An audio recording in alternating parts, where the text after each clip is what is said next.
So I'll fight for reducing the spending and building the economy from the private sector, not from government pouring tax dollars down a rat hole, as it were.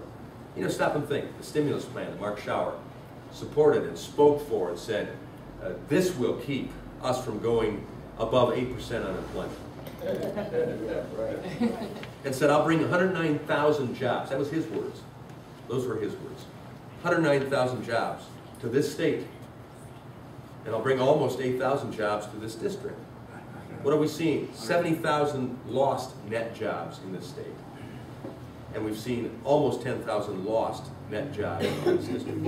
Out of the stimulus package. Out of the stimulus package. Also built factories, GM factories in China, Russia, South America, and Europe.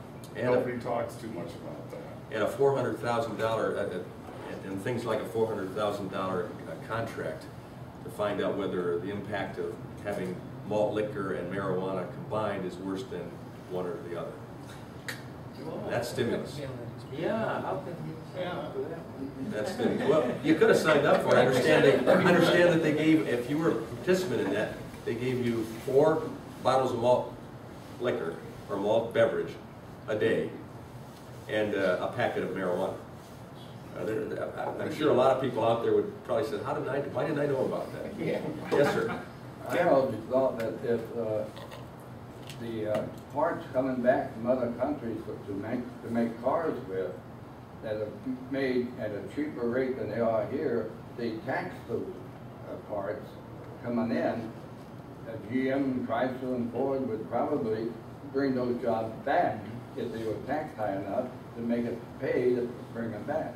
Yes. I thought that idea sometimes it's worth exploring. Well, they passed a piece of legislation last night in the House that does something like that. It's extremely punitive, and ultimately, according to the Wall Street Journal and other economists, it will cost us jobs, as opposed to saying, hey, let's make it as cheap as possible for the American consumer. So let's enforce our trade agreements. You know, I introduced legislation to set up a trade prosecutor. We don't have one. We have trade agreements, and ultimately the trade agreements, by and large, help us and have provided increased jobs. And yet in certain cases, Mexico, China, the way it manipulates its currency, Mexico on the issue of sugar and the trade agreement we have there, they violated. And we've done nothing significant to go to them and say, listen, we're friends in trade. We made a commitment. You signed, we signed. We're keeping our end of the bargain. You're not. Here's agreement. Here's the penalty. Now you have a certain number of days to get with it, or else we go with that penalty. And whether it's with the World Trade Organization or whatever else, we carry it out. I think doing that in the sense of, rather than a sledgehammer, breaking down the balance of trade or breaking down the trading partner relationship, we use a surgical knife to cut out what's hurting us and ultimately have a building block for better trade agreements and more opportunity to export our goods and services. That commercial that has me saying something about China. It's the China issue was what I was saying. Our biggest competitor right now is Indiana and South Carolina, other states to Michigan.